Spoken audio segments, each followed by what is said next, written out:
Okay, it's time for another stupid distraction from the media and from Donald Trump himself.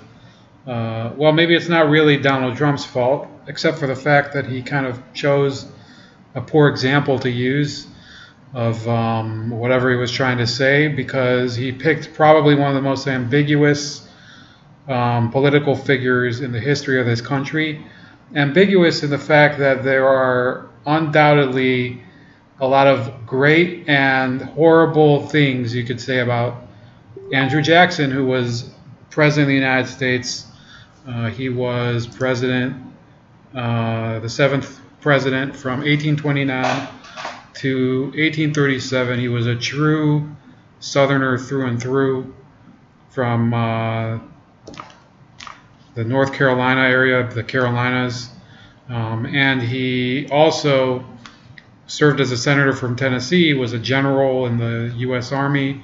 He served in the War of 1812, famous for the Battle of New Orleans. He's also famous for a little saga known as the Seminole Wars and the Trail of Tears. Okay, and the media is jumping on President Trump for something that I think is half deserved and half completely retarded, which means that they could have said a couple words on it and it would have been fine. I wouldn't have cared.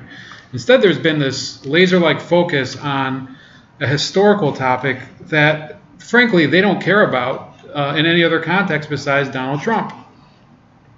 And the $20 bill, that for some reason they believe that Andrew Jackson should not be on the $20 bill. Now, there might be a case for that, but there's equally good cases for not putting Ulysses S. Grant on the $50 bill. There's equally good cases for not putting President Roosevelt on the dime. You know, it's a fact that we've had presidents that have done good things, and they've done things that today are viewed as bad, or even at the time were viewed as things that are, you know, to put it very simply, they're just bad things. And the Trail of Tears was a bad thing, and it was a horrible thing. It's one, in my opinion, our treatment of American Indians is the greatest stain on the history of this country, worse than slavery. You know, although slavery is probably the next one. Okay, I know people that are American Indians. I think that our treatment of them today is the worst of any minority in this country. And a lot of it's due to government intervention and the way that we view these people as wards of the state. So you're not going to get any argument from me on that. And by the way, that's one of the rare departments where I completely break, or I wouldn't say completely, but I break to a significant degree with conventional conservatism. Conventional conservatism, they say that, you know, these American Indians, a lot of them, that, you know, they're fat, they're on casinos, they're lazy, they're on reservations, they don't like white people, you know, stuff like that. I say all of those things, they're just smears. They don't have anything to do with reality. In fact, the casinos, if anything, they keep the tribe less rich, because the majority of the clients at the casinos are members of the tribes. In fact, we technically, the fact that we call them tribes instead of, you know, ethnicities, which is what they are, kind of shows that we're still definitely condescending towards the Native Americans, the American Indians. And I don't feel like a social justice warrior for saying that. I'm just being observational, okay? And I think that the answer is probably the opposite of what social justice warriors want to do. One of the things I do agree with the Indians on is that there's a double standard with the sports mascots, but this is not for today. I'm just, you know, I'm bringing the discussion back to Andrew Jackson. What Andrew Jackson did as an army officer back in the early 19th century was pretty much ethnic cleansing, and we shouldn't sugarcoat it. It's not something that we can go and just, you know, claim that it was something that was, you know, an aberration, because it happened again with other people and with other leaders in our country. In fact, the late 19th century was filled with administrations that continuously expanded westward and just they looted these people's homes and whatever. They would basically treat these American Indians like shit for well into the 20th century, to a degree that no other ethnic group has suffered. You know, there were open bounties to kill them. And Andrew Jackson was definitely a part of that policy, an essential executor of the policy. And, you know, his opinions on slavery were also an issue that are well documented. He's definitely not a person who had opinions that called for the equality of mankind or even the emancipation of mankind. He was a slave owner. He was unapologetically pro-slavery. But let's explain why Donald Trump was technically not very wrong about his assessment. He just picked a horrible example. He could have picked a lot of other presidents to talk about that fit the bill of strong leadership better than Andrew Jackson. But the fact is that a lot of other presidents were also incompetent assholes, or they were, you know, virulently racist. President Wilson, Woodrow Wilson, from the First World War and from the League of Nations, horrible, horrible racist. Probably more vocally racist than Andrew Jackson. Okay, if you want to talk about Franklin Roosevelt, he was not exactly like an angel either. And the Japanese internment camps, yeah, those were there. All these presidents throughout our history, they've had black marks against them. I think President Ford was probably the cleanest president we've had in the past 100 years. You know, President Eisenhower was a great president. He should have, you know what? If I was Trump, I would have focused on Eisenhower. Let me just put it that way. I'm not going to go and nitpick everything he said, but let me explain to you why part of what he said was correct, okay? And it's really such a trivial matter that, you know, I guess it kind of says something that I'm making a video about it. That kind of means I deal with trivial things. But Andrew Jackson, what Trump said was basically that had he lived longer, it's possible that the Civil War would not have happened. I'll explain to you why it does make sense. And I don't know if Trump realizes it. It might be that he did this on purpose. It might not be. I'm not somebody who's going to pretend that I can get into his head. Before Andrew Jackson, it's considered that the presidency, the executive branch of the federal government, was not really an office that held real executive power. It was almost a branch that was held hostage by the banks, by Congress, by the judiciary, the Supreme Court. Andrew Jackson was a huge fighter for the power of the executive branch, for the presidential system of government, which America was probably a pioneer of it in the world. Okay, a lot of other democracies have functioned more as a place where the head of government is a member of the legislative branch. That's what a prime minister is. A prime minister is basically a first among equals in the cabinet and the legislature. He gets elected to whatever their equivalent of Congress is. Usually it's called the parliament. And they designate him through a majority of votes as the prime minister. That makes him basically one of them, but with a few more powers. The presidency here in America is supposed to be something different. And Andrew Jackson is one of the reasons that it was like that. Excuse me. I've been sick, by the way, this whole week, and I'm probably going to be sick for a while. I think I have seasonal allergies. President Jackson, he fought the Second National Bank. He always, the theme of his, I don't know if it's an exact quote, was to advance the rights of the common man against the corrupt aristocracy and to preserve the Union.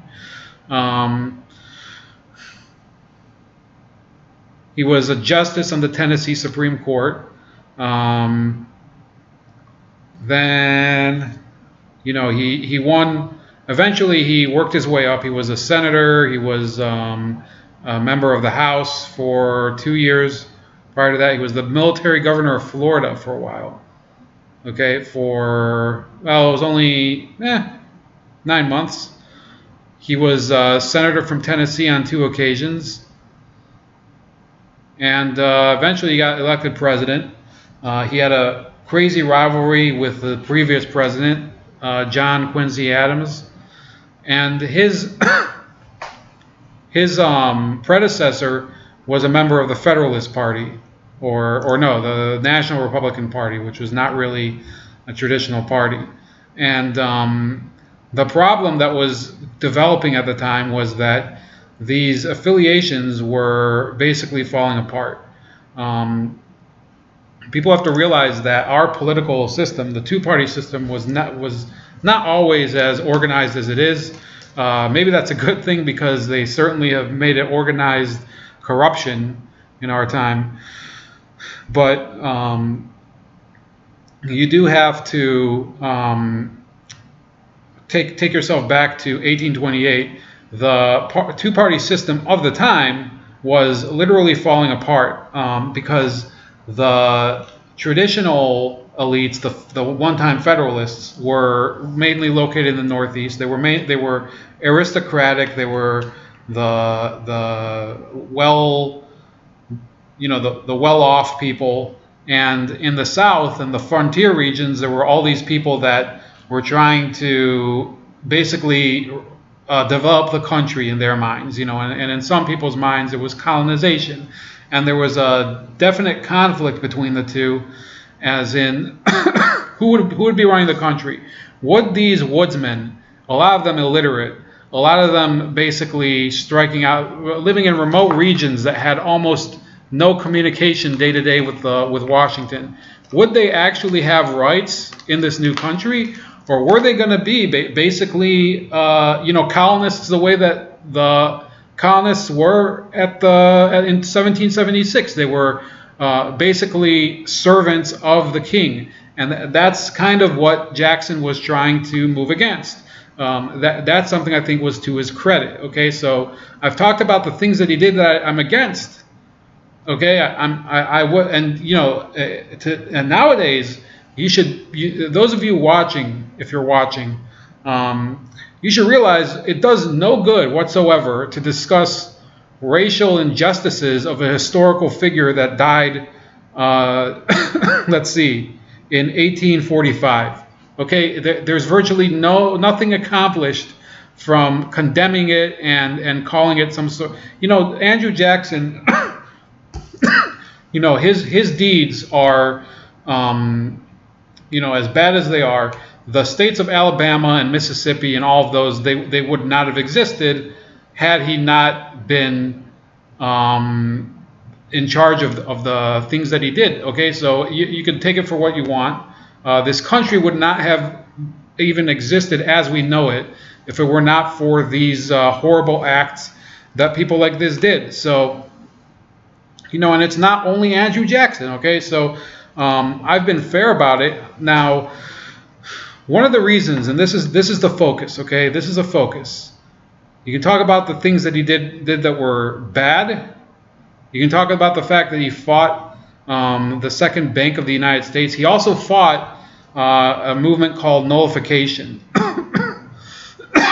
When these southern states were trying to, especially South Carolina, were trying to nullify laws that were passed at the federal level and basically secede from the Union. And Jackson didn't allow it. Okay, Jackson threatened to invade South Carolina and put down any rebellion against a federal tariff at the time. And it worked for his time. Now, why is it that President Trump would say something like that? Is he an idiot? If he's an idiot, why did he pick Andrew Jackson, okay? The reason I think he picked Andrew Jackson is you have to look at the presidents that came after him, okay? So immediately succeeding Jackson was his vice president, Martin Van Buren. was a failure. There was a panic of 1837. That was one of the first financial crises in history. Crises, I guess, is the plural. He was a failure. He got defeated. He was succeeded by a guy named William Henry Harrison. So Harrison was kind of like the same idea as Jackson, except basically mostly the negative stuff and very little of the positive stuff. Why? Because he was elected president after being a war hero. He fought in the Battle of Tippecanoe, which he won as a general. And then once he got elected president, he died of pneumonia. So this was an Indian killer who never even got to serve out as president. So we don't know if he would have been a good president. We don't know if he would have been a bad president. We just know that he basically had the same record as President Jackson prior to being in office. Basically even a less distinguished record, because Jackson actually had a long political record in Congress and as a judge. So that's it for him. So the president after Harrison was his vice president, the first vice president to be brought into office due to the death of a different president. And John Tyler was basically a Southerner, a huge opponent of abolition of slavery. And he was a strict constitutionalist. And also he was so unpopular with his own party, the Whigs, that they kicked him out. So if you really wanted to attack Donald Trump, you would call him John Tyler. You wouldn't call him Andrew Jackson, who was one of the most popular presidents of his era. Because John Tyler was honestly, there's a few parallels, except for the fact that, how he got into office, that you could maybe put to Donald Trump, who doesn't get along with his own party. Other than that, John Tyler was basically a bad president, did not get along with anybody. After he was president, he had an unremarkable career, but one thing that you should know is that when the Civil War did begin, he sided with the South. So this was a former president that joined the Confederacy. So then you have... Okay, we're going to use a group photo because there's too many of these assholes, but there was James Polk. He was a Southern Democrat. He was also not very remarkable. The only thing that's notable for him being president was that there was the Mexican War. Other than that, there was very little. Zachary Taylor was also almost like William Henry Harrison. He was a general. He fought in the Mexican War. He was super old, and he died not long after taking office, and he was succeeded by Millard Fillmore. Okay, Fillmore he also didn't do very much, except that he did enforce the Fugitive Slave Act. So basically, this was a president that was very weak, and I think that's the theme that we're getting now. Okay, these presidents that came after Jackson were kind of weak. Okay, so then after him, you had Franklin Pierce, who was also didn't do much. Let me get a photo of him. Okay, like Millard Fillmore, Pierce was an uncourageous, basically he was a president who, unlike Fillmore was a Whig, Pierce was a Democrat. At the time, these were presidents that they had a party, but the party affiliation meant virtually nothing. It didn't mean jack shit, because they both enforced the Fugitive Slave Act. They both did things that were basically uncourageous. They enforced laws that they would pretend that they were trying to enforce the law. In reality, they didn't give it. They just didn't have the balls to stand up for what they believed in. If they believed that the Fugitive Slave Act was unfair, but in many cases they didn't care. In many cases they didn't care anyway. So these were the presidents that we had after Andrew Jackson. The next one is let me see here. The thing that most people remember Buchanan for is that it was called the dough face, which means a northerner that had sympathies to the South. He helped southern states gain entrance into the Union as slave states, and those were the people that were, they were running the country up until Lincoln became president. Between Jackson and Lincoln, okay, let's do a rewind. Okay, there was, there was Van Buren, there was Harrison who died, there was Tyler, there was Polk, there was Taylor who died, there was Fillmore, loser, there was Pierce, there was Buchanan, who was basically a Southern sympathizer. But whether you agree with their policies or not, these were all presidents that were weak. They had very little will. They didn't want to do anything that was courageous or that changed anything for the country. They just wanted to basically be like a night shift manager at a Hardee's or something. That was their attitude.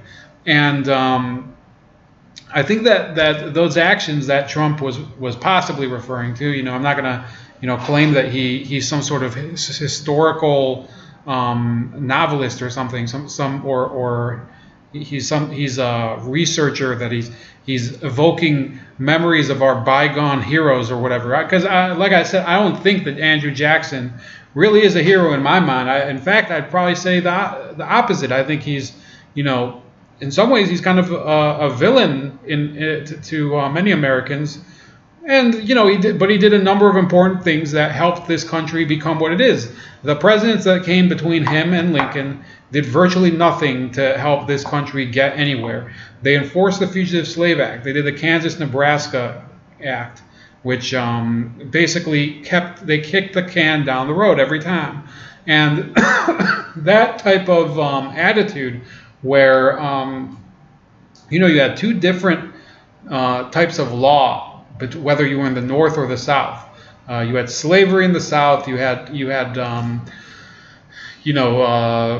emancipation in the North, or abolition of slavery in the North. It was a deception. Okay, so this whole notion that Andrew Jackson was some sort of a gargoyle figure, I think is very immature. Okay, this guy. If he had not been president, a number of our states probably would not have been part of the Union, okay, or would have taken a different route. Now, I do watch this creator named Anthony Brian Logan. You might notice sometimes I by mistake I'll use a catchphrase of his or whatever, but he pointed out a true issue with the Civil War. We teach the Civil War as if the South was uniformly evil and the North was uniformly good. The fact is that the North was also a racist country. The South was not the only place where there was slavery. In fact, there were a number of states that stayed in the Union. They were, I believe, Kentucky, Maryland, Delaware was a slave state.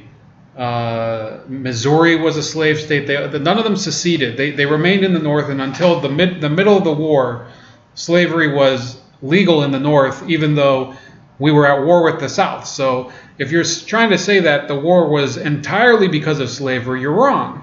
The war was partially because Southern states did not trust the federal government to keep their claimed rights to own slaves. So I think that we really have to move beyond this. Okay, so if you want to learn more about the Civil War, learn more about the Civil War. If you want to start, digging up all this stuff on Andrew Jackson, go ahead, read up on it.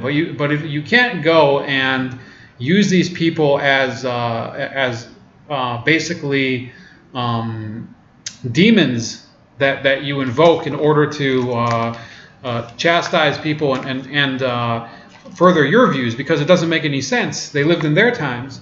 Millard Fillmore lived in his time. He was a powerless. He was against slavery, but he didn't do anything courageous to change it.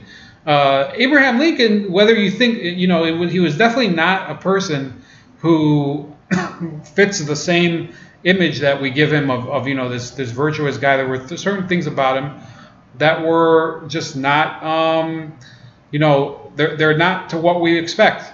There are statements made by him that he in reality did not believe that black people were equal to white people, etc. That's just the way it is. Okay, so if these people, you're going to hold it against them, that they did something back in the past, and you're saying that we have to carry a grudge, we have to keep this chip on our shoulders from 1845 when Jackson died because of something he did earlier than that, when in reality, you know, this is a figure that he has accomplishments and he has things that he did that were obviously in our times would be completely unacceptable, or so we think. I mean, we let genocides happen all the time. We let ethnic cleansing of a magnitude far greater than the Trail of Tears happen all the time. We allow it to happen.